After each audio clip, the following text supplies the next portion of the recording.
આજે નવરાત્રિનો પ્રથમ દિવસ અને મંગળવાર છે।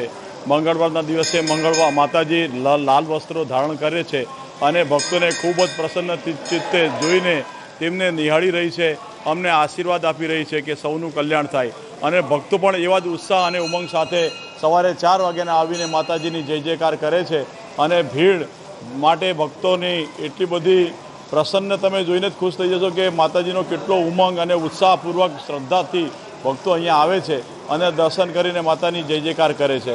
અને એના માટે મંદિરવાળાએ એટલી સુંદર વ્યવસ્થા કરી છે કે રેલિંગ બનાવી છે। રેલિંગની આજુબાજુમાં ભક્તોને કોઈ પણ તકલીફ ન થાય એના માટે સ્વયંસેવકો ભેગા રાખ્યા છે અને કોઈ નાના મોટાને કોઈ તકલીફ થાય એના માટે લિફ્ટની પણ વ્યવસ્થા કરવામાં આવી છે।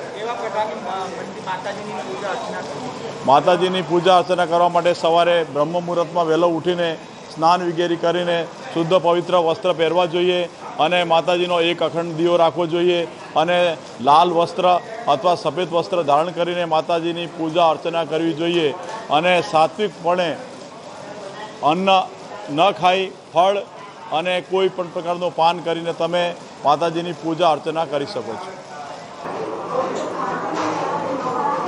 આજે ચૈત્ર નવરાત્રિનો પ્રથમ દિવસ છે, કેવા પ્રકારની પૂજા અર્ચના?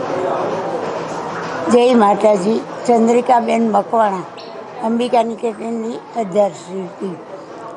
આજે ચૈત્ર નવરાત્ર હોવાથી માની પૂજા કરવામાં અમે સ્થાપન કરીએ છીએ, ઘટ સ્થાપનનું, અને 9 દિવસની એની આરાધના થઈ રહી છે। ભાવિક ભક્તો પણ 9 દિવસ માતાજીની આરાધના કરે, ઉપાસના કરે। માં આ ચૈત્ર નવરાત્રમાં ઉપાસનાનું મહિમા વધારે છે અને માની આંગણે આવેલો આશીર્વાદ લઈ બાળકો ઉપાસના કરે ને માને આંગણે આવેલો બાળક કદી નિરાશ થતો નથી। માને ફૂલની પાંખડી ચડાવે એ સેવાના કાર્યમાં ચાલે છે। માની પૂજાથી એ લોકોનું આરોગ્ય, બાળકોને સારા સંસ્કાર, રીતિ સિદ્ધિ મળે। 6 મહિના પછી માસો નવરાત્રમાં પણ મા એમની મનોકામના પૂર્ણ કરે છે। સવારે ભાવિક ભક્તોનો 6 વાગ્યાથી ધસારો છે। આજે ભાવિક ભક્તો ઘોડાદુરપુરથી જેમ ભક્તો આવી રહ્યા છે। અહીં 9 દિવસ સુધીમાં ગામડાના, સુરત શહેરના પણ ગામડાના લોકો પણ આવે છે। કોઈ ચાલતા આવે છે, કોઈ ઘણે ભાગે ચાલતા વધારે આવે છે ભક્તોનો।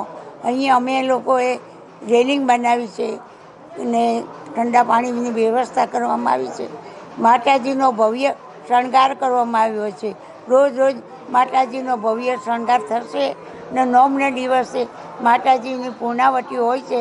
તે દિવસે નવચંડીનું આહવાન પૂર્ણ પાઠ થાય છે અને મા જગદંબા બાળક સુરતના ભક્તોને આશીર્વાદ આપે છે।